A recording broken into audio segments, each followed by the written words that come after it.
Vocês sabem me dizer como os continentes se originaram? Creio eu que do movimento das placas tectônicas. Movimento das placas tectônicas, esses grandes fragmentos da nossa crosta terrestre se separaram e começaram que antes era uma só, que se chamava Pangeia. Exatamente. Antes, todas as terras, todos os continentes estavam juntos, formando um só, que era chamado de Pangeia. Pangeia quer dizer exatamente todas as terras juntas, ou seja, o momento pelo que existia só um único continente e um único oceano, consequentemente, que rodeava todo esse supercontinente, que era o Pantalácia, o Oceano Pantalácia. E há mais ou menos 65 milhões de anos, né, aqui no Cretáceo, a gente já tem uma configuração aí de origem dos continentes já bem avançada, porque aqui a gente dá para perceber já que a América do Sul se afastou da África. Deixa eu dar um zoom aqui. Ó, a América do Sul se afastou da África. Aqui, no meio dos dois, né, desses dois continentes, vai se formar aqui o Oceano Atlântico e a dorsal mesoatlântica, que eu mostrei na última aula, mas vou mostrar de novo. Aí a América do Norte se separou, né, começou a se separar aqui da Europa, né, segundo pontinho. Aí outra coisa, o subcontinente indiano, ou seja, a Índia hoje em dia, o país Índia, que é esse aqui em vermelho, tá vendo? Ó? Antes era bem juntinho aqui da África. E aí eles começaram também a se separar rumo aí em direção à Ásia, a se integrar ao continente asiático. E mais tarde, depois desse processo aqui, a gente vai ter a formação também da Oceania, né, juntamente com a Austrália, Nova Zelândia, aquelas ilhazinhas lá da Oceania, e também a formação da Antártida. Beleza? Então, de início, a gente vai ver que tem uma teoria que surge lá em 1912, que é a teoria da deriva continental. Essa teoria é a primeira teoria que surgiu, que realmente tentou explicar a origem dos continentes, por um carinha chamado Alfred Wegener. Vou colocar aqui, onde eu parei na última aula.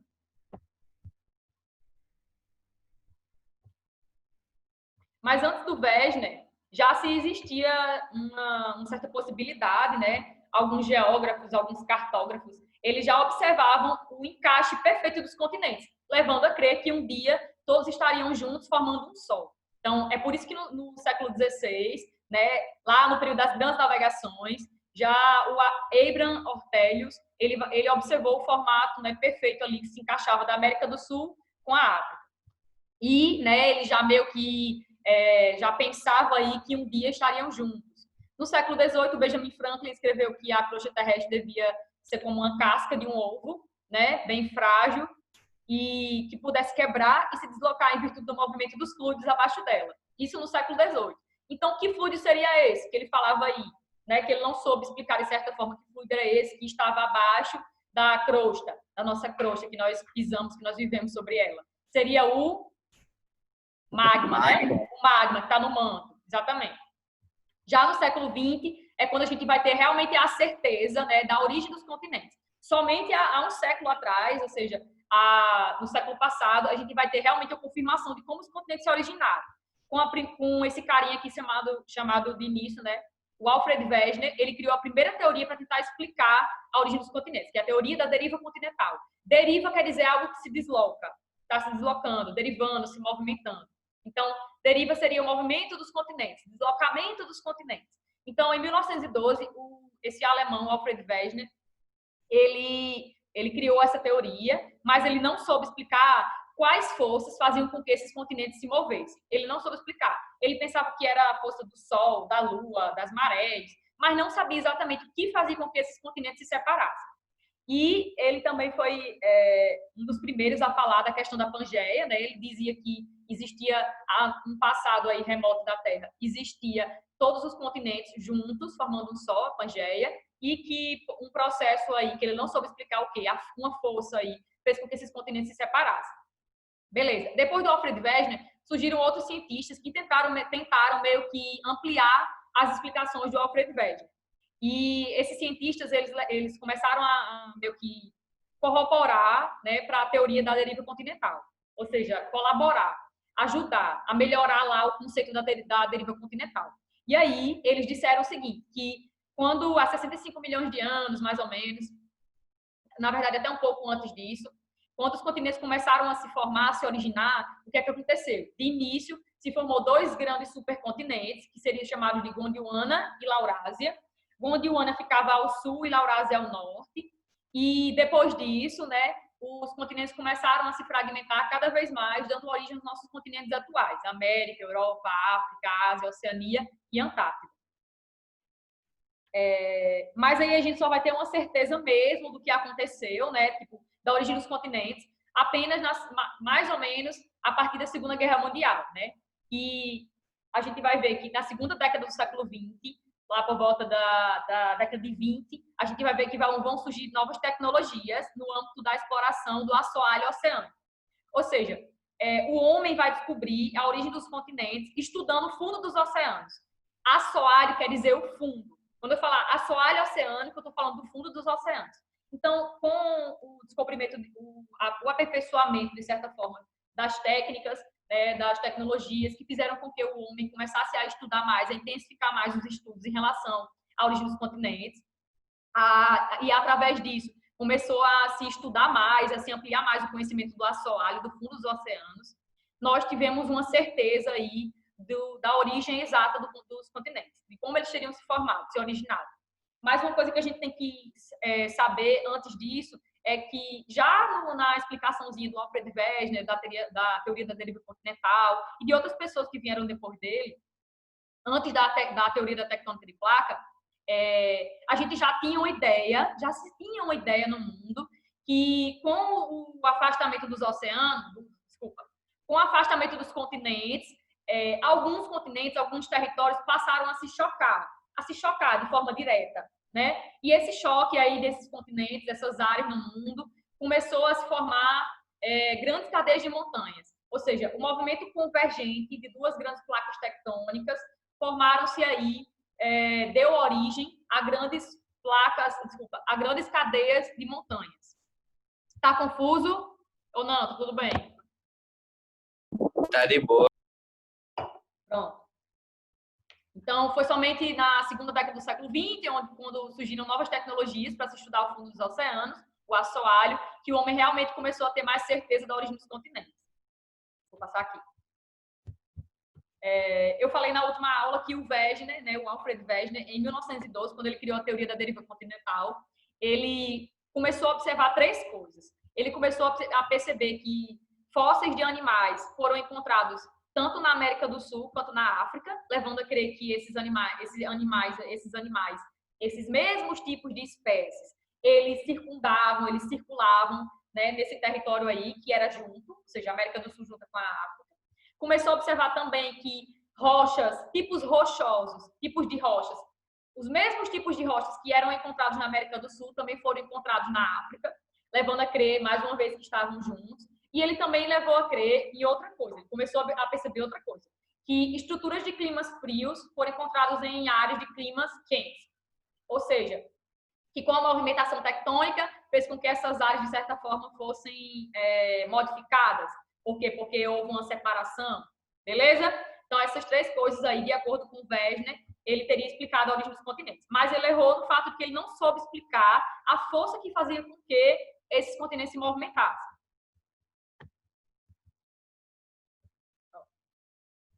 Ele pensava... Deixa eu ver se tem aqui.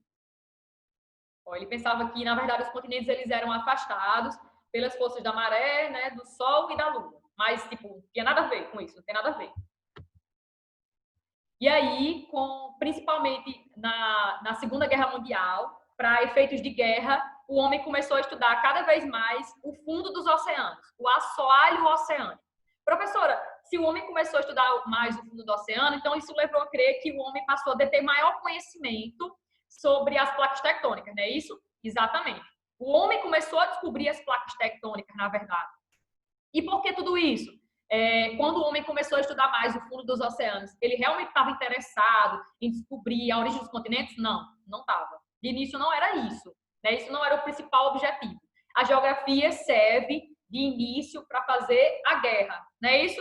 Então, quando o homem começou a explorar mais o fundo dos oceanos, ele começou a explorar para a guerra. Sobretudo nesse período da Segunda Guerra Mundial, de 39 a 45, o homem vai começar a explorar cada vez mais o fundo dos oceanos para se estudar aí submarinos inimigos, né, por onde eles estavam vindo, quais estratégias que os países utilizavam com seus submarinos, né, como eles poderiam atacar, como eles poderiam frear esse ataque inimigo, né, e por aí vai. Então, de início, quando o homem passou a estudar mais o fundo dos oceanos, na Segunda Guerra Mundial, né, e até um pouquinho antes disso, ele começou a estudar para a guerra, e não para descobrir essa questão, né, o objetivo principal não era descobrir a origem dos continentes.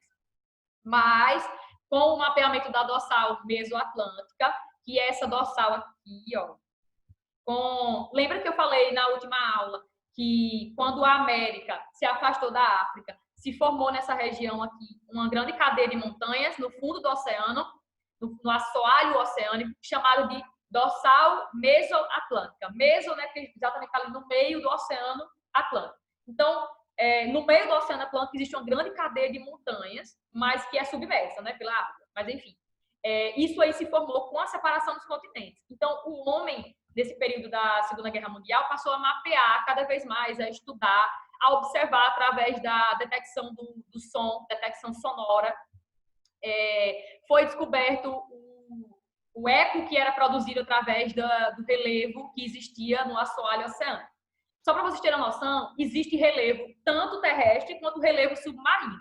Então, eu tanto vou encontrar planícies aqui, né, na superfície, quanto eu vou encontrar na superfície terrestre, né, nesse espaço onde a gente habita, quanto nós vamos encontrar também planícies, vamos encontrar montanhas, vamos encontrar fossas submarinas dentro aí dos oceanos, beleza? Então, existe o relevo terrestre e o relevo submarino. Então, quando o homem passou a explorar mais o oceano, ele passou a descobrir tudo isso. E uma das coisas que foi essencial para que o homem descobrisse, né, as placas tectônicas, a separação dessas placas, o que fazia com que essas placas se separassem, foi a invenção do sonar, de um aparelho chamado sonar. Já ouviram falar no sonar?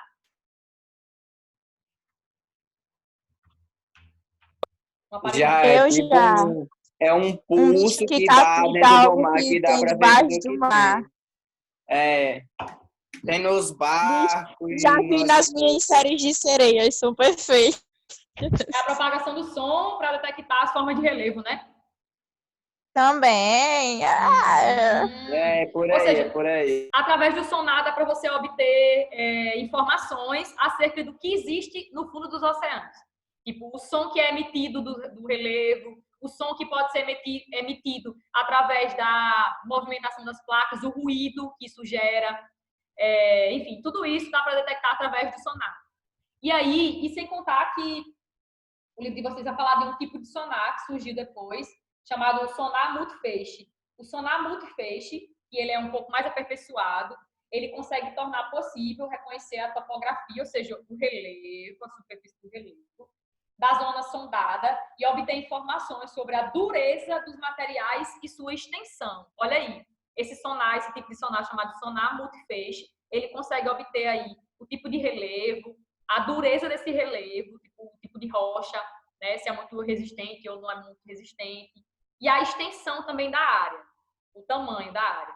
Ana Beatriz, então, tinha visto também, como é o nome? Uma série que os caras são os caçadores de tesouro. Aí eles pegaram um sonar para ver se tipo, tinha alguma coisa ali no mar, tá ligado?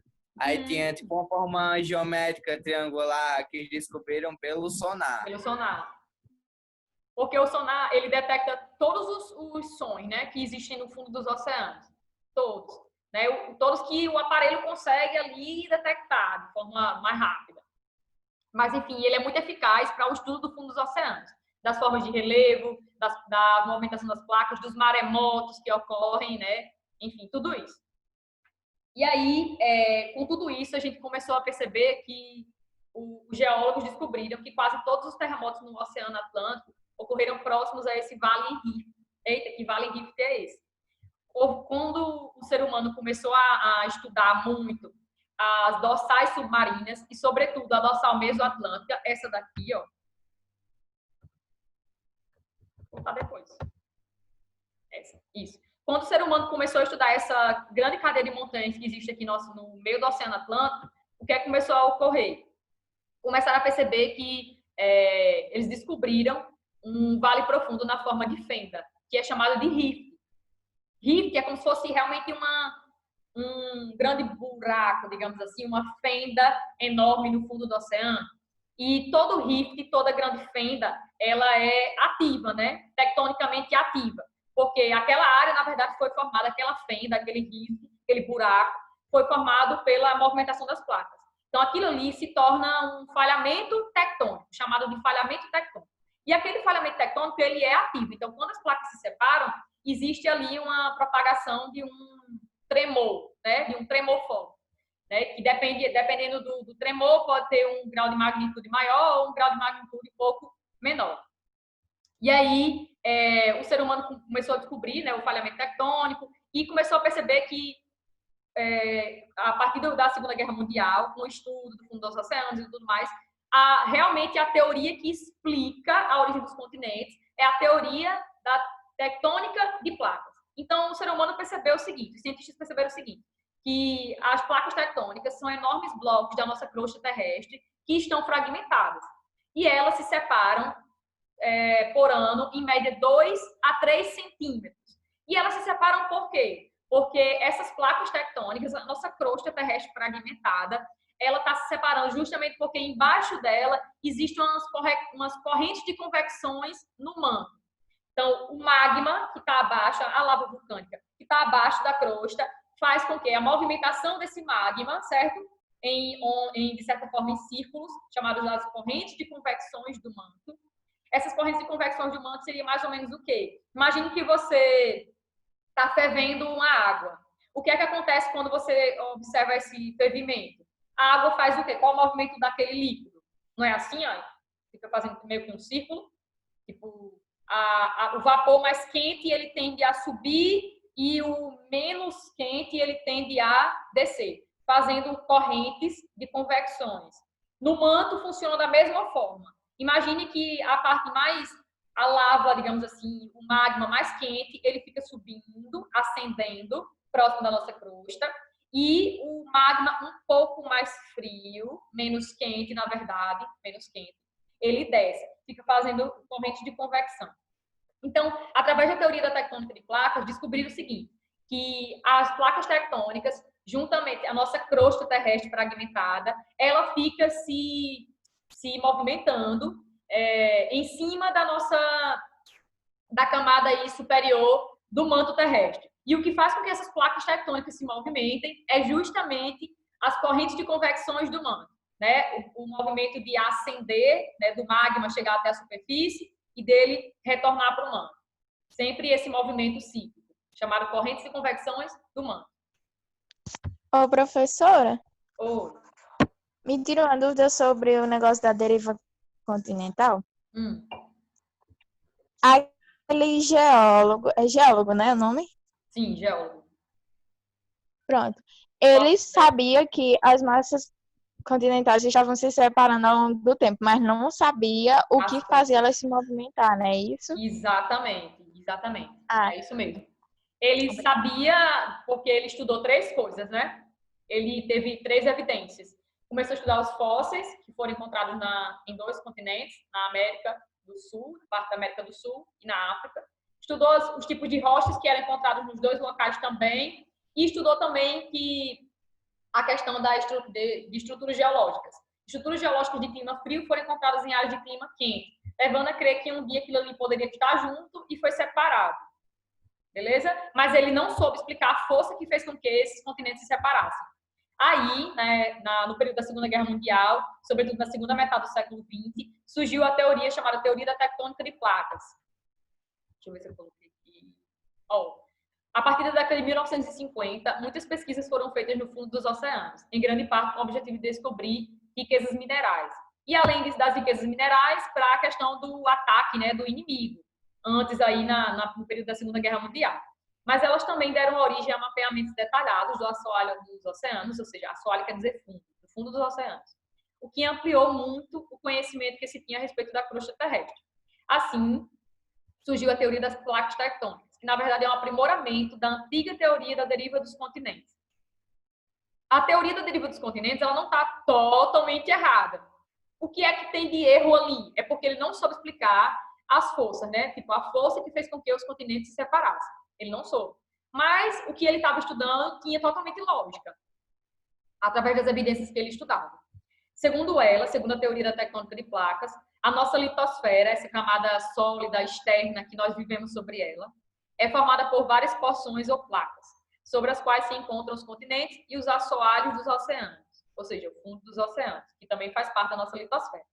É a nossa crosta oceânica. Todas as placas flutuam, né, porque elas deslizam, sobre a parte exterior do manto. Exterior ou superior, tanto faz se chamar de exterior. Tipo, o manto inferior é o manto que está mais próximo do núcleo. O manto exterior é o manto que está mais próximo de quê? Da nossa crosta. Mas ele também é chamado de manto superior e manto inferior. Então, todas as placas flutuam sobre a parte exterior do manto, a astenosfera. A astenosfera seria a parte superiorzinha, ou mais externa, digamos assim, do manto terrestre. Ou seriam muito mais rígidas, ou seja, mais sólidas do que ela. Aí aqui eu tenho um mapinha das placas, das principais placas tectônicas do mundo. Mas antes disso, deixa eu ver se faltou falar mais alguma coisa. Página 198 de vocês. Eu falei da subducção, não foi na última aula? Acho que falei sim. Quando as placas tectônicas elas se chocam em mesma direção, na mesma direção, nesse movimento, onde tem duas setinhas aqui em encontro, tipo aqui, ó, onde está a minha seta agora. Placa sul-americana, a placa sul-americana ela se choca no movimento convergente com a placa de Nazca, tá vendo aqui, ó, na América do Sul? Estão vendo? Quando duas placas tectônicas elas se chocam na mesma direção, nesse movimento chamado de movimento convergente, o que é que pode acontecer? Uma das placas, a placa mais densa, mais pesada, através desse choque, parte dela retorna para o manto e a placa menos densa, né, a menos pesada, digamos assim, ela permanece na superfície. Beleza? Aí esse movimento que a placa mais densa retorna para o manto, uma parte dela retorna para o manto, esse movimento é chamado de subducção. Subducção. Tá em verde, esse nome subducção tá em verde na página 198. Dê um círculo aí, circule, é importante esse nomezinho. Quando uma placa ela engole outra, né, geralmente a placa mais leve ela consegue se manter na superfície, a placa mais densa ela volta para o manto. Esse movimento de retornar para o manto é chamado de subducção. Beleza? Subducção. Tem uns nomezinhos assim meio diferentes, mas vocês vão aprender. Sim, aí Deixa eu fazer uma pergunta à senhora. Fale. Você acha que, devido aos continentes estar se movendo constantemente, é possível alguma época aí a gente ficar bem próximo da placa? Tipo, de outro continente? bichinhos. Formar de novo a Pangeia? Não, tipo assim, da gente. Porque a gente Sim, aqui entendi no o que você tá Brasil. dizendo. Ficar próximo da área do limite das placas.